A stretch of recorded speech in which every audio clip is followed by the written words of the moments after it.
We're inside a paint booth with our roof. Yeah, it really echoes in here. Chris is going to put some primer on here today. We're at a neighbor, a friend of Chris. It's nice to call in some support with truly a professional outfit here. This place works on cars, old cars. I think they're working on an old Mustang right now. Anyway, our roof is going to be excellent. Let's get started.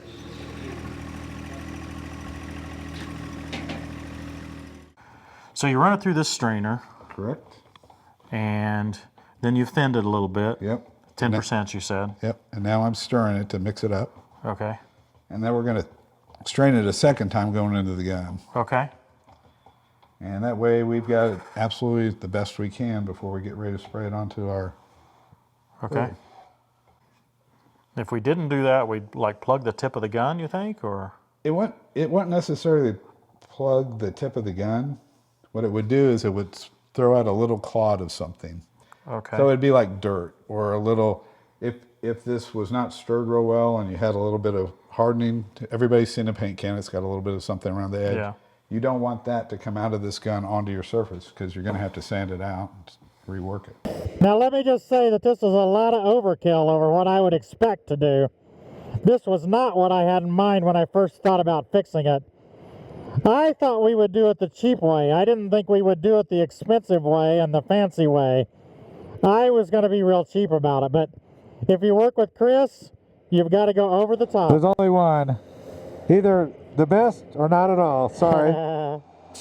I usually just start my edges. I wrap the edges first.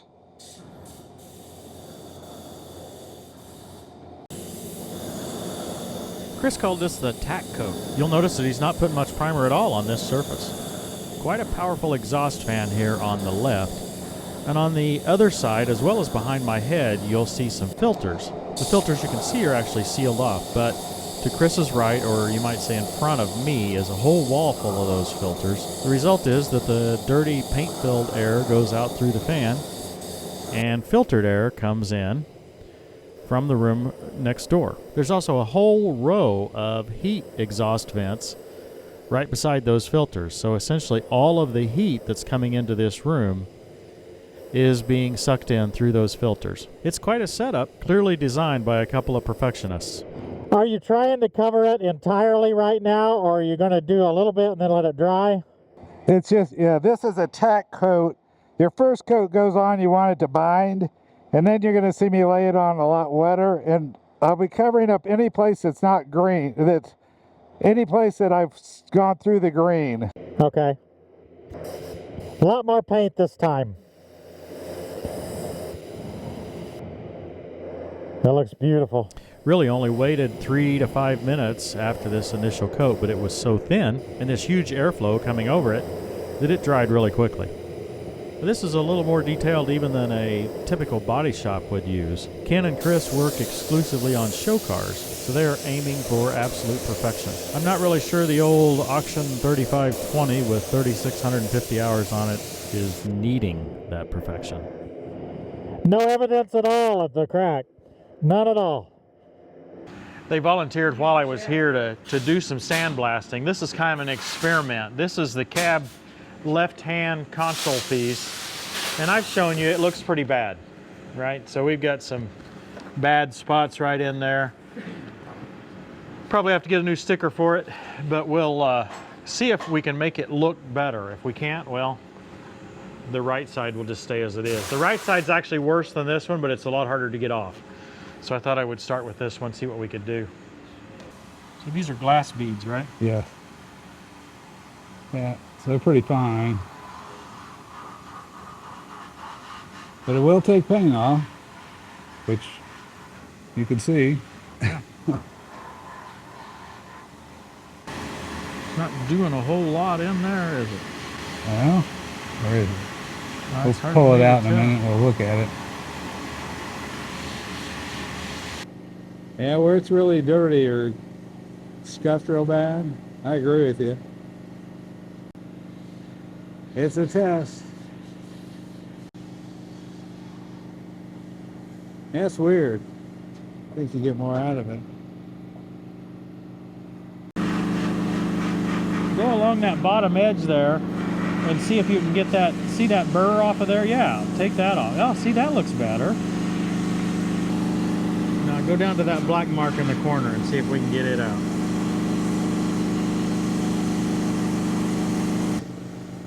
It's almost, I don't know, it's like, is the base material a slightly darker color and I cut it into it? I wouldn't think so.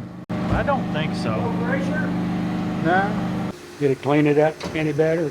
Well, he took some burrs off of this. Yeah. That was nicer. But as far as the dirty spots, Yeah, it's like it doesn't. it's not touching them. And I don't know. That's weird. You know, it's hard telling what it's had down in there, grease and gunk. But as long as you, I mean, if you paint it, as long as you get the substrate, which is that, clean. So you would paint it? I paint it. Well, if you paint one, you'll have to paint the other one, Right. you know. I'm gonna go put on that last coat of primer real quick. While you're doing this, while you're playing with this, I'll be back in a second. You want me to do it or you do it? I've never done it, so. There's your, right there's a good. Okay. Just open the doors, put it in there, put your hands in the glove, and you got a gas pedal down there. And if you want to lighten it up, you can do it just like driving a car, the accelerator pedal. Okay. If, you know, when you're all the way down, you got more pressure. When you let up halfway, or the more you let up, the less pressure. Okay, that makes sense. Those things are, they come out, but the dirt, It's down in it, you know, it's sunk into the plastic or whatever, all the dirt and grease and oil through the years. oh look, I wonder, it looks like we're Yeah. burning it off, doesn't it? Yeah, looks like that almost made it worse, didn't it? Mm-hmm. I think it did. Yeah, it did. But it is helping with these. the edges. It's burning literally what it's doing. It's burning the rough pieces sticking out, you know, off of I it. think some of the darkness is, It's just it's greasy. worn. And Well, and it's sunk down in the plastic, yeah, you know, through the years too. But you know, if a guy cleans it good, you can paint it. But that's up to you. yeah, I think you're convincing me. Well, what I found was that I could get some of the burrs off of the side here with the sandblaster, or glass beads in this case, worked really well. But when I try to get some of the real dark, greasy spots out, I would actually burn it a little bit, or I don't know, I got down to this base color and it actually looks worse. So I don't think that's what I want to do. I mean, it's not like I hurt it here, but I think I learned that I can't clean this up and make it look new again. So I have to decide now whether I want to paint it, leave it alone, or buy a new one. That's the choices. We'll figure out what we decide on that. I'll have to have the finance committee not listen when I make that decision. I'm here, buddy. Chris is back for a second day here without me. I didn't get to join him this time, and he's doing some wet sanding. He's starting out with 400 grit and going up to 600, I believe. He says the water helps to avoid deep scratches where the sandpaper would get full, and the paint itself on the sandpaper would end up scratching some of the rest of the paint. Now he calls this blocking. He's got a thin piece of wood under there to kind of keep that sandpaper straight and stiff. Going over it at these 45-degree angles will help him to get it flat and smooth. Take out those defects, so when this is done, it'll look really smooth, but it will look really flat. I'm going to go around, and we're going to try to make sure that we get all of this nice and smooth. Now I haven't sanded back here at all, nor have I sanded here. And while it's kind of hard for you to see that, I think you can hear it. Hear the town, no sounds. You can hear the roughness. And if it has a little more texture, you can hear it that way. So this section here at this point is ready. Okay, we're going to do the final painting today. This has been an enormous project, Chris. It's been interesting, Okay, but are you ready to get started? yeah, we are. It's smooth, it's ready, it's been wiped down, the floor is wet. We'll turn on the fan, which will make it where nobody can hear. Right. And we'll lay on a tack coat, a color coat, and then at the end, depending on how much is covered, we'll put 2 coats on the end so it'll flow and be shiny. Okay. John Green shiny. You got to be shiny. And then and then we won't touch it again. You will not. It's done. It'll dry and no more sanding, no Yeah, more we'll anything. let it dry for a day or so before we'll handle it.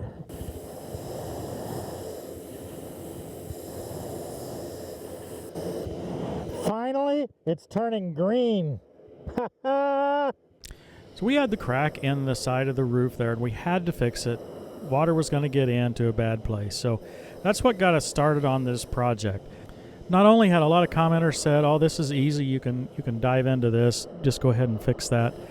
But I also knew that Chris was an expert in the fiberglass fixing as well as the painting here, so thought it was a good opportunity for us to learn together. A new roof was about $1,200 from Deere, maybe a little bit more. From a practical standpoint, that should be our benchmark for how much we'd be willing to spend, right?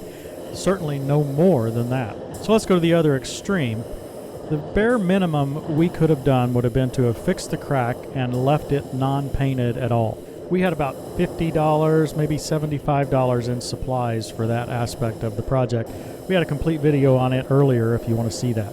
From that point, there's no reason why you couldn't have just taken a rattle can and sprayed it along the side here. Probably could have feathered it in around the corners there such that at least if you weren't looking too closely, you would have not noticed the difference. This is a tack coat, so I don't want to try to bury it right now, but I was getting all the areas that you want to make sure you get covered. So that's the reason you've got it so heavy in the middle. I do, because you got all those the funny different angles. Yeah. And I don't want to have a problem with being light on it later. Yep. So we'll have to wait 5 minutes here. We'll let it dry for a little bit. You got your little tape there just so you'll Yeah, know. when it's tacky. Okay, we'll be back in a few. Practically speaking, I'd say the minimum is about $100. By the time you get the supplies, the rattle can of paint, sandpaper, etc., that's about the minimum to get this job done. And I'm not really sure where you would stop in between that and this totally overboard approach that we've chosen.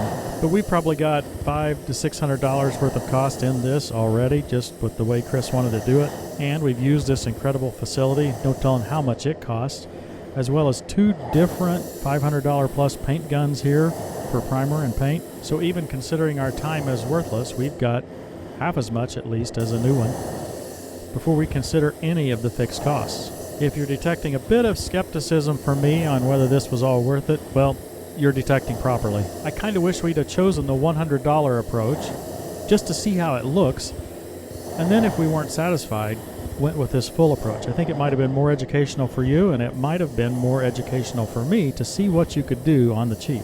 Having said that, when you've got a neighbor willing to help that's very skilled, like Chris, well, sometimes you just go with the flow. Another funny thing, Chris has been enjoying the comments about his fancy Brooks Brothers blue shirts that he wears all the time. I think he had some of these from his professional days, and he just keeps wearing them as work shirts. In fact, I don't know if I've ever seen him wearing anything except for a blue Brooks Brothers shirt. Makes me feel like I need to step up my game from my old Menards shirt here, at least in this episode. It's been a while since I've let you catch me in a Menards shirt. It's just a green fog in here. I mean, there's an enormous amount of green in here. It's surprising to me that they can keep these walls this white. Now, it's been washed down. They've washed all these walls down before we started, just like the floor, to try to make it so that paint won't stick to them. I'm really glad we didn't do this in my shop. Okay, so this is the last coat. This is it. Right now it's good covered. We're going to put on 2 coats. Hopefully keep them wet enough they'll float. And it'll then, as it dries, it'll shine up even more. So it just kind of flows together to shine. So it does. Just enough that it doesn't drip. No runs allowed. So that's the idea. No runs, no drips, no errors. There you go. So this is it. This is what you think about it. It's been. This is what I was wanting from day one. This is it. From day one, you had no idea it was going to be this much fun. We could have skipped all those other steps. Yeah, just come to this part and been done. Yeah.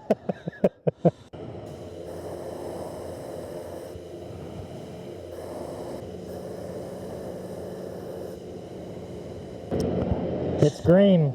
It's green.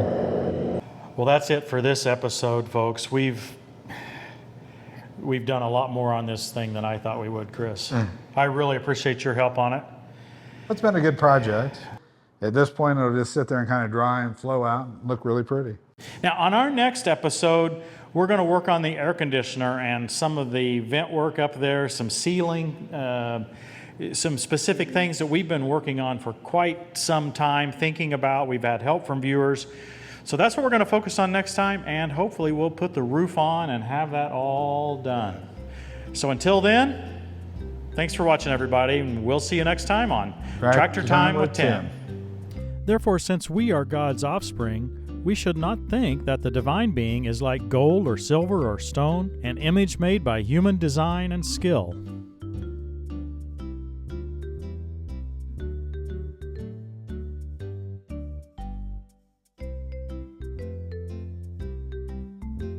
Overall,